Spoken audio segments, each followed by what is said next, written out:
subject of the fury of a powerful typhoon cyclone Lawin, and it is hitting the country by now. As usual, we have made the preparations to mitigate damages, save lives, and we have deployed all available measures to lessen, at least to put into action what would really be a life-saving measures for my fellow men. There are three leading agencies there. The DSWD, which is really the social workers, and the mitigating guys, the National Disasters Risk Reduction and Management Council. They're all there on the ground today, and we can only pray that it will not really result in so many damage, and hopefully, God forbid, no lives lost. I cannot give you the, I think it's going on now, and I'm just waiting for a final report. Just before coming down, I read something that it's coming in, so I suppose that I cannot have the facts to tell you now, but maybe later in the evening or earliest tomorrow. I'm here to answer your questions and hopefully to satisfy everybody. Who will ask the first question? The first question, Mr. President, is from Xinhua News Agency. Yes, ma'am. You may stand up and come here. Thank you, President. I'm from Xinhua News Agency.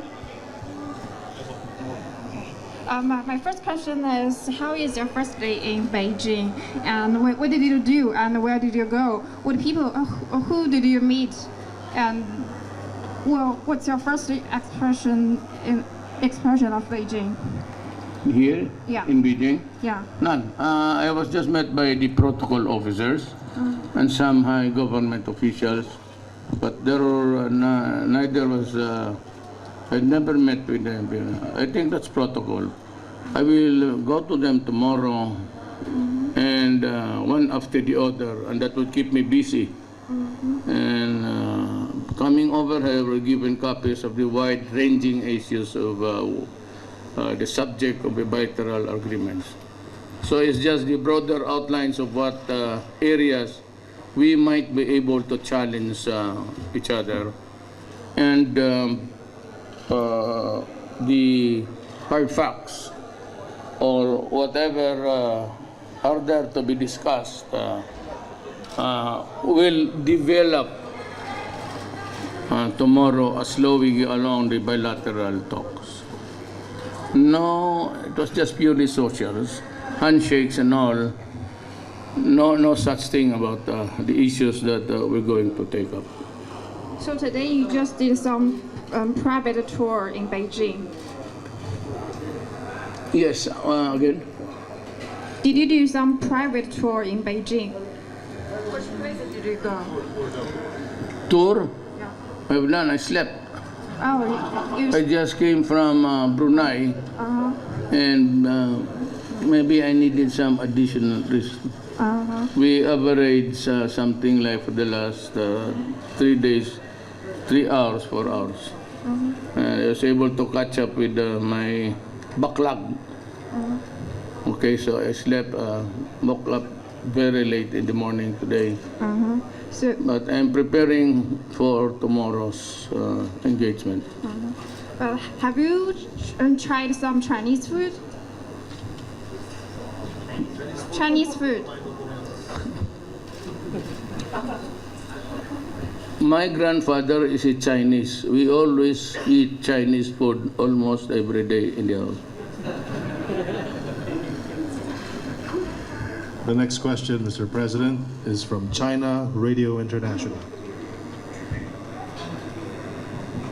Magandang gabi po, Ginoong Pangulo. Ito po si Jade ng China Radio International Filipino Service. Chinese po ako, pero marunong po akong mag-Filipino. nagkalungkot po You come from a spy zone?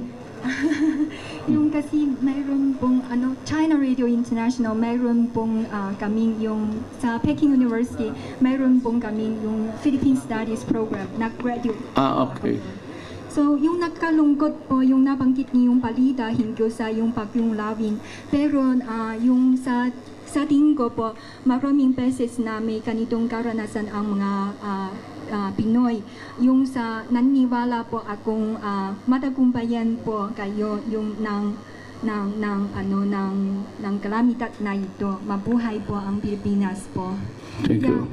At yung tanong, yung kasi pwede po bang isang maikling Yeah. Okay, yeah, English. Okay. English, yeah. So, opo. Yung you have initiated the and you are implementing the independent foreign policy. So, in your how would you enhance the China-Philippines relationship based on this foreign policy? Well, historically, we were never, let me be very,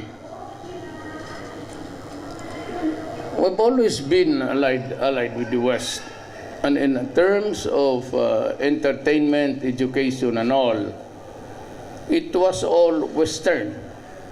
As a matter of fact, I am more articulate in talk and in English than in my own dialect. Sometimes I have to group of the words. There is one language which is Tagalog, which is being thought to be they say it's the national dialect. But we have not perfected anything. And that is why even in the movies and even the histories, those were the things that were not properly put in place in their proper perspective. And that is why even in the survey, the Filipinos would place their trust more with the Americans than the Chinese. But during the Cold War, China was portrayed as the bad guy.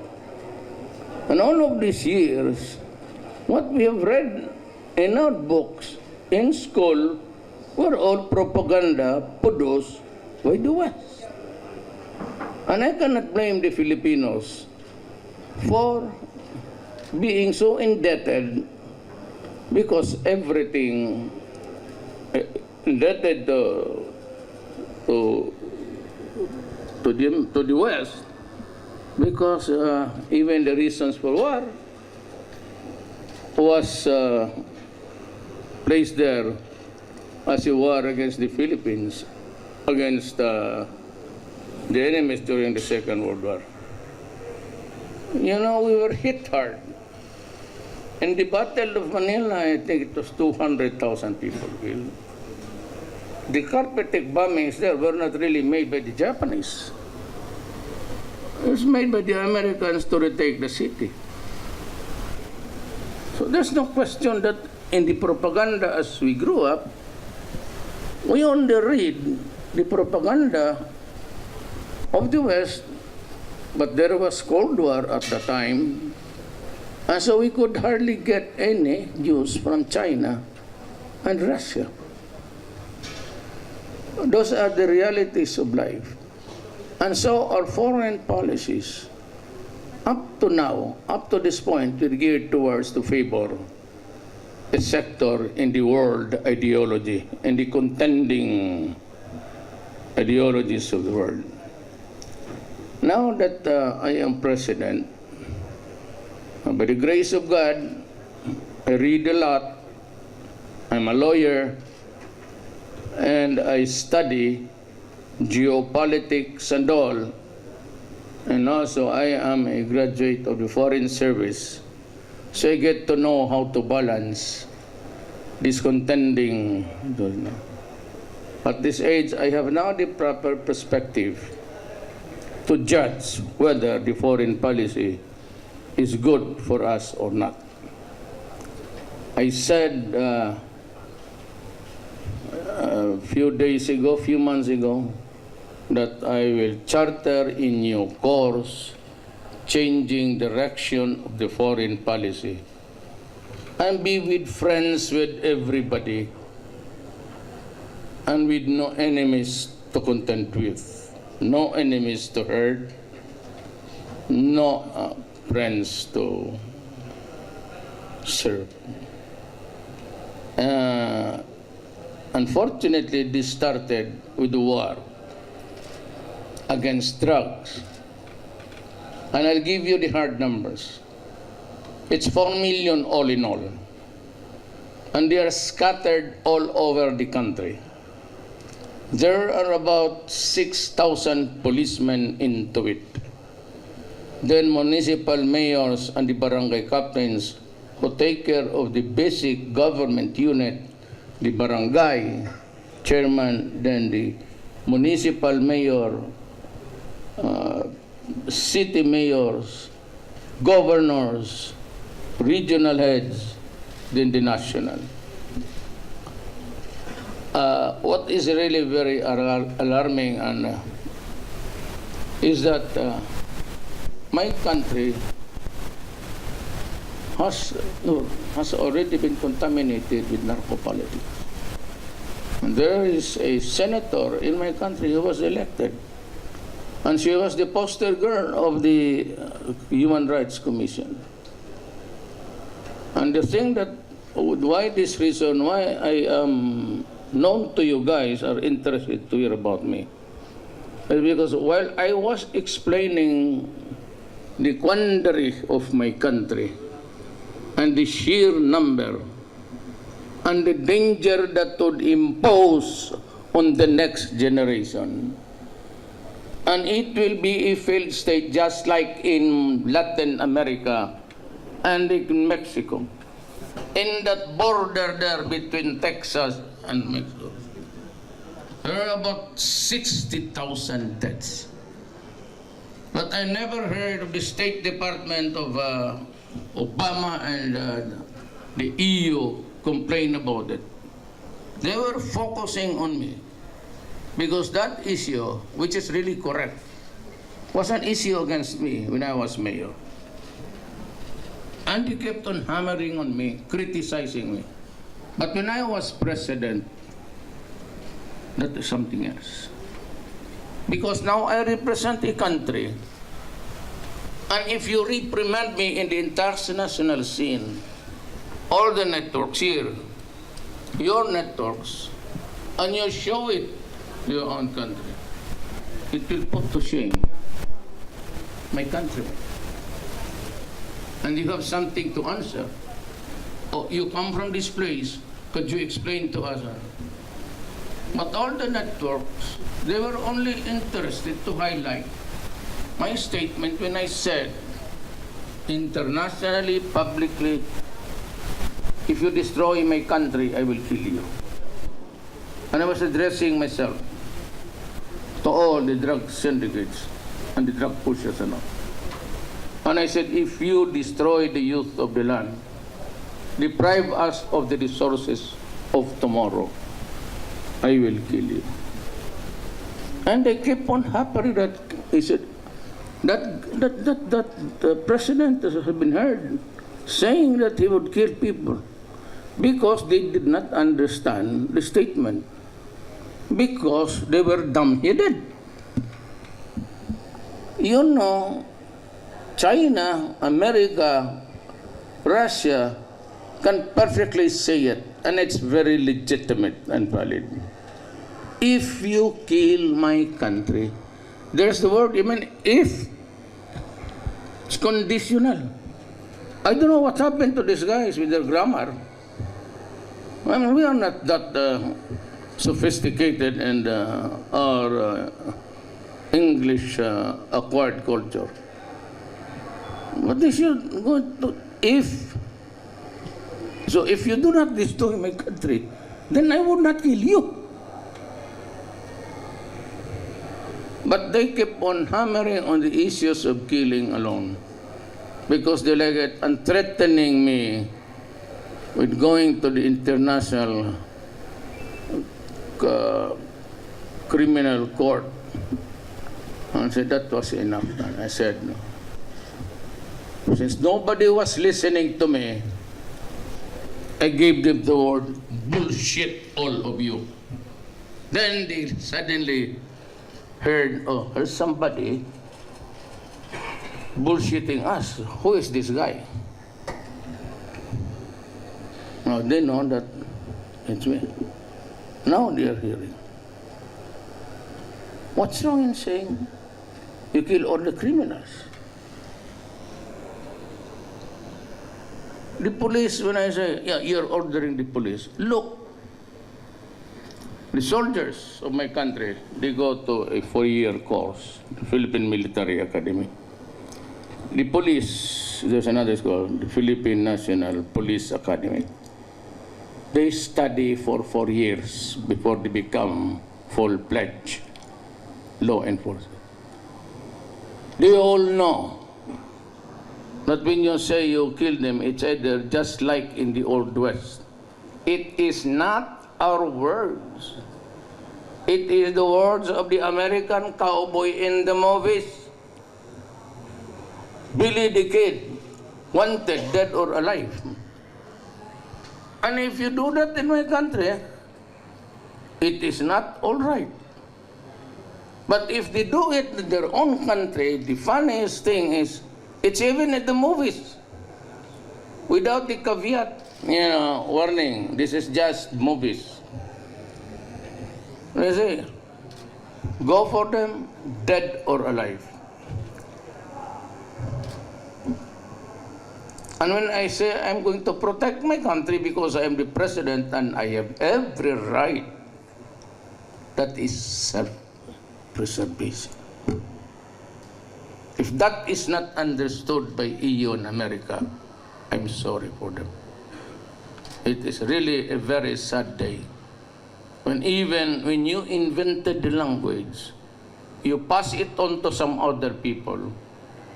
You gave so many cliches about dead or alive. And when I do it, I said, capture him when dead or alive. The policemen and the military knew that there has to be some sort of a resistance. And that resistance must be violent. And therefore, if it is a violent resistance, that is the time that they can use force. If that resistance endangers the life of the police and the military, if they believe that they are already in the process of losing their lives, and that's the only time that they can kill. No need to repeat it. They have been there for 4 years, and that has been imbued in their minds. And that is the same theory for the FBIs and the police and everybody. But people judge best when they condemn. They always make you the worst of you. And to think that we learned this when I was small, there was this cowboy chasing a bad guy. Then you see posters in the movies, dead or alive, $500. We do not even do that. I always say to the police and the military who will be assigned in my city when I was mayor, give me a clean city. It's up to this guy to interpret what is cleaning the city. This police, this military, the guys in front of you are the police and the military of my place. They have been to school. They were taught the rudiments of how to kill and how not to kill. It's their job. They are not ignorant of that. I said they stayed there in the academy for 4 years. What else am I supposed to do when I give the orders? Do I have to lecture again? The same lectures given to them for 4 years? So what prompted me to change foreign policy is that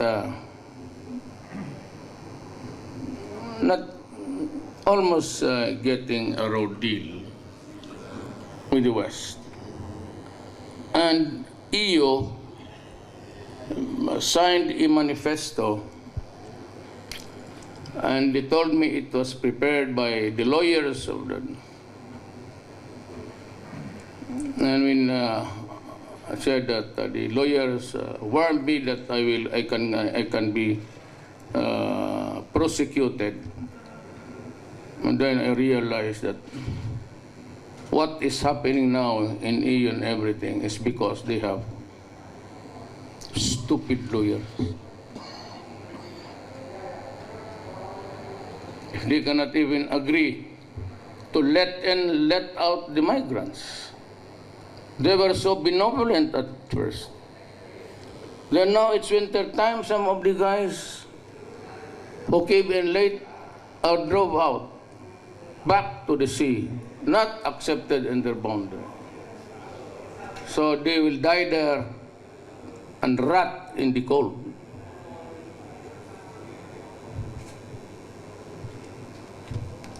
Give me a sensible answer. I'm willing to resign here. I would not even have to go to Manila. America and Britain invaded Iraq with all the hullabaloo and pronouncement that had weapons of mass destruction. After killing so much of the soldiers there, the Republican guards of Saddam, and killed Saddam in the process, they found out, with all its might and technology and human intelligence, that there was no weapons of mass destruction.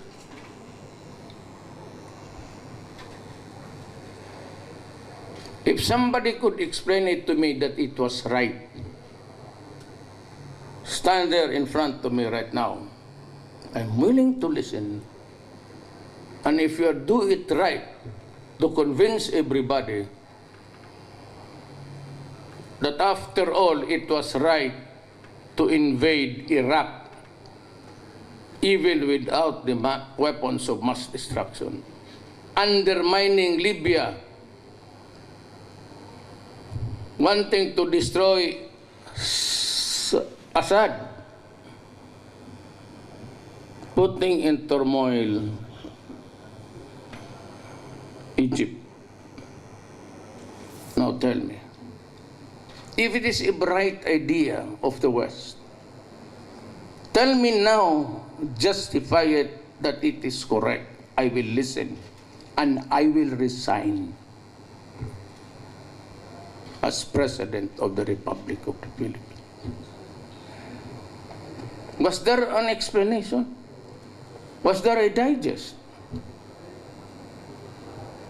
You know, this guy are really convoluted idiots. When you say, you want to prosecute me for what? It is not crime in my country, especially a president to warn, and even any president for that matter, or tell me, do not do it because I will kill you.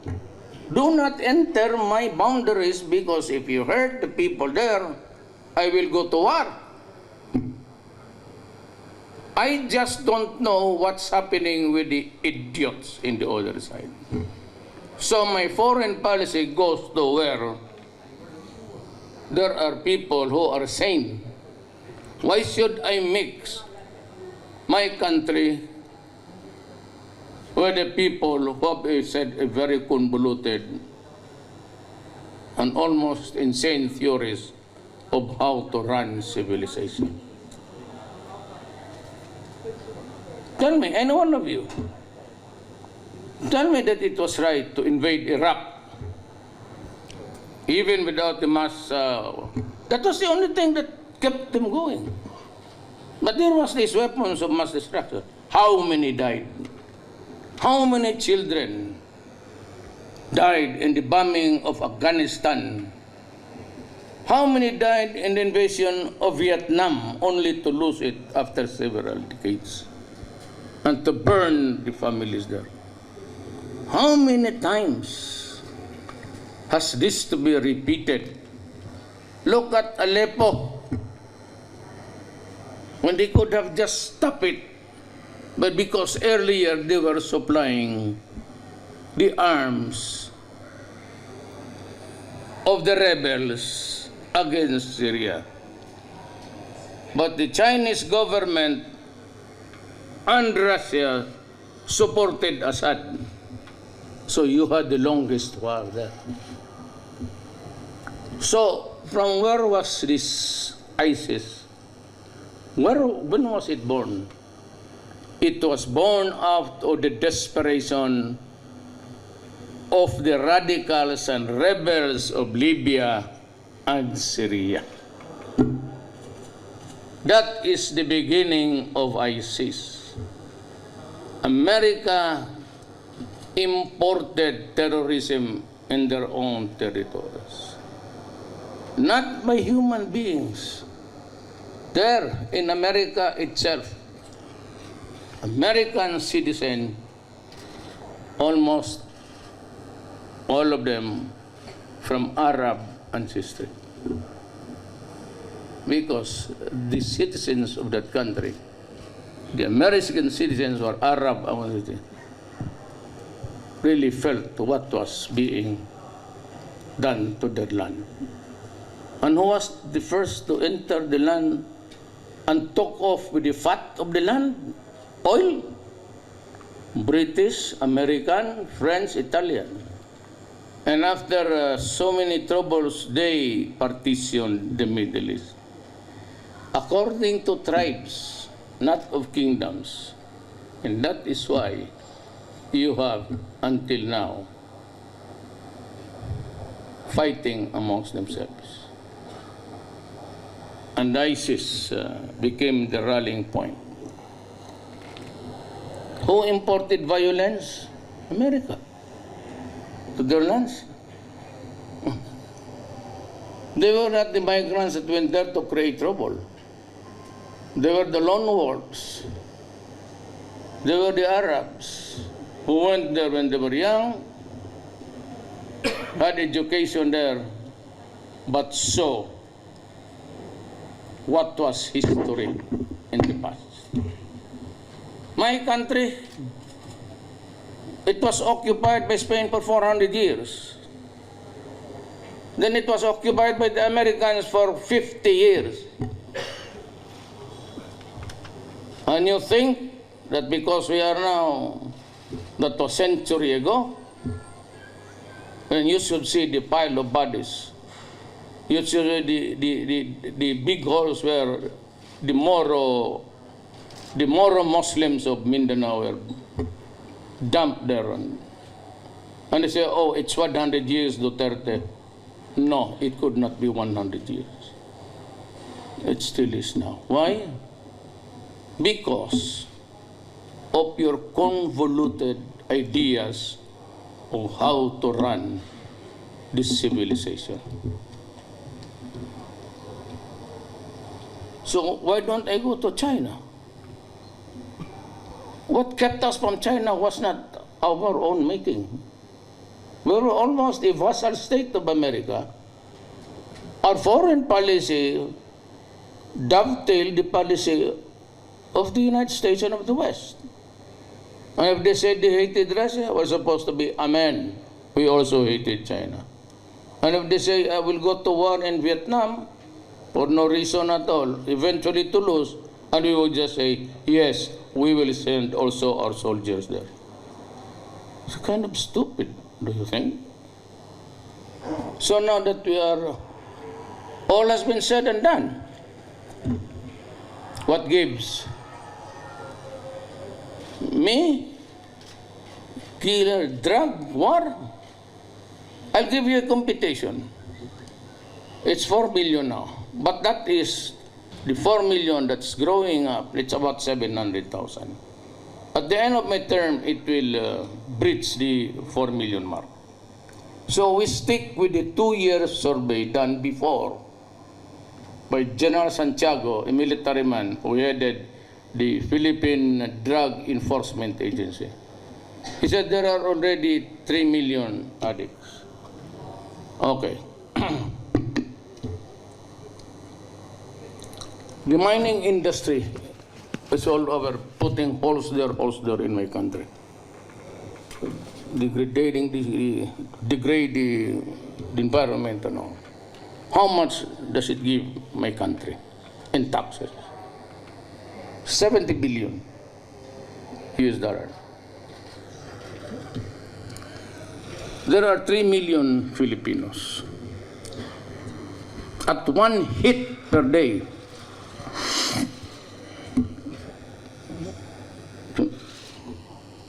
times 3 million, that is 6,000 per person a month.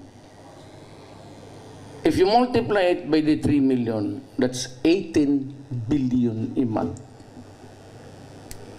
If you multiply it by 12, that's 216 billion a year.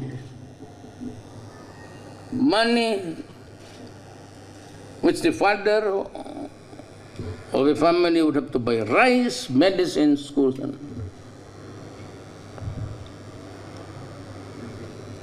And the crime rate has gone drastically, down. It's less than 49%. We have girls raped, 1 year old, 2 years old. People dying because they were perceived to be devils in front of the addicts. Rape and all, and even the crime volume puts the crime volume before a president puts me to shame. There are killings, well, because some choose really to fight the government. And I said, I will have no mercy for you guys. You fight the authorities, and you die, it's good for you. You ask for it. I told you before, it will destroy my country. And yet you go in and persist in doing it. And so I said, well, if you fight, kill them, especially if your life is in danger. I do not want, verily, I don't want to see military men and policemen die. It should be the bad boys should be do the dying, not my soldiers and my police. So, we're talking of what is right and what is wrong in this world. We're talking of what is moral, what is not. I said, I challenge any one of you to come here. We can debate until midnight. Just tell me what was really good when they started to destroy the Middle East. And until now, they bombed the hospitals, the patients with it dying, and those who are already in the mortuary are also dying again, and even prisoners and all. And they go about moralizing the righteousness of the world. I'm sorry. I had to say this. You say, why are you veering towards China? Why should not I not veer to China? China is good. It has not invaded a piece of my country all this generation.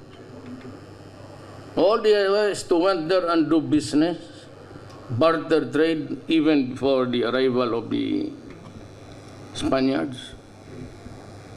A lot of Chinese descended Filipino, almost everyone of them. We have not seen any atrocities committed of late.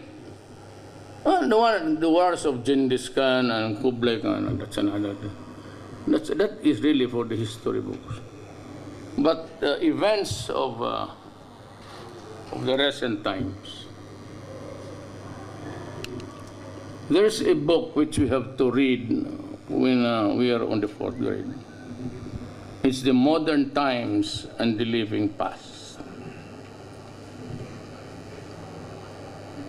Modern times and we have to live by the past to learn our lessons in life. Thank you. Thank you so much, members of the international press, Mr. President. Any question? Yes, We still have given time. We're good until 6 o'clock in the morning. Go ahead. hold on. We have a question from China. Can we have it one at a time? China Daily. Thank you, Mr. President. With China Daily, we would like to ask a question about trade and cooperation. Do you have any expectations about your meetings with Chinese leaders tomorrow? And what do you expect from the outcomes, like trade, infrastructure, agricultural technologies, like fruits and food exports? And do you have any expectations about further political and economic messages to be delivered through the meetings? Thank you. Yes, frankly, actually, what to say, I'm not in the kind of really to I hate to admit it, but there are so many things that we need. We will be asking for the help of China. I do not know if they will, your government will give it to us. I am here on a state visit to pay my respects to the great people of China and to the Chinese government. But along the way, if they would ask me other things which I need that they can help, and I would rattle off also the things, simple ones, not impositions, not financial burdens. We would appreciate if you are given loans, soft loans. We would rather borrow and pay it in a very liberal schedule. We have a question from NHK. Mr. President, Yes. On South China Sea issue, how are you going to raise this issue during the meeting with President Xi tomorrow? And are you going to request President Xi to respect the international law, especially the result of arbitration? And what will be the Yes. bottom line? Let me tell you this. Before I came, there were preliminary talks between the foreign secretary of my country and the foreign minister of China. We sorted out an agenda that is broad enough to accommodate all. But I, as a friend, and I would say this too, if he mentions it in passing, and I will just say, Mr. President, I came here for a visit. I do not want to make hard impositions. I do not want to ask you to do it now, because there will be a time when we shall be doing it. But I have to be courteous, and I have to wait for your president to mention it in passing for me to respond. It is in the broader outlines of talks that you have agreed. But as a matter of courtesy and the Oriental way, you'd always wait, because I am a visitor. I cannot destroy the goodwill by just blurting out something. For after all, it is also, let us be clear on this. The arbitral awards give us the right. Okay? China has the historical right. And they're insisting, and you are insisting. And the Chinese government insisting that it is right. So, in this setup, do we argue or we just talk? That if this is, then I would say, let us put it to some other day. There will come a time we will have to talk about it. And the arbitral judgment is in a piece of paper with four corners. And maybe by that time I would say, you know, we have to talk now. And the issues will not go out of what is being stated. We are limited to this. But that is not the time to do it. That is the time to prepare for the goodwill and then maybe the agenda of how to go about doing it. But unfortunately, or fortunately, it was not discussed by us. So it would not be in keeping with courtesy and goodwill if I'll be the one to open it. Because for after all, I did not come here to agree to talk about the China Sea. And you say it can take a backseat? Of course, it has to take a backseat. The question again is, there will be a time that you have to talk about? Of course, there will be a time. Because, you know, there are also countries around that all the same issue. But it is not the time to quarrel. I have the highest respect for your president and your premier. I have the highest love for my Chinese people. We will be on a different side one day. I know because of that article. But again, I said, let us enjoy the camaraderie and by newfound predilection to choose people who understand human civilization. Did I answer your question? Thank you. Our last question is from CNN International. Mr. President, thank you so much for taking our question. Matt Rivers with Yes. CNN. Sir, with the understanding that on this particular trip you will not be talking in substantive terms in terms of negotiating over the South China Sea, when that day inevitably comes, would there be room for some sort of bargain? For instance, if China allowed Filipino fishermen back into the area, would you ever allow China to build another artificial island in that area? Or is that a red line for you? And just a quick follow-up, if I may, the U.S. presidential election just a few weeks away. What are your thoughts on the candidates, and do you have a preference for which candidate should win? Thank you very much for your time. In the matter of the fishing rights, I leave it to China to decide. We'll be talking about it. And if we will mention it in passing, the arbitral judgment, and I would say, okay, if that is what you want, if there are things really which have to be talked of preliminarily, we can do it now. We can set the broad lines. I said, but there will be no hard impositions. There will be no asking of concessions and anything. And the third is with the elections, I don't know which way it will go. If I were just an ordinary citizen of the Republic of the Philippines, I'd gladly give you my choice. Problems I have in my burden, the Republic of the Philippines, which you are not allowed by protocol and by law to side with anybody. Of course, if you whisper to me to which side I belong, I'll tell you, and you'd be surprised. You sure you don't want to tell us now? Because it's not good, it's not allowed, and I am sure that I'd get a lot of flack for that. Thank you so much, members of the international press. Good evening.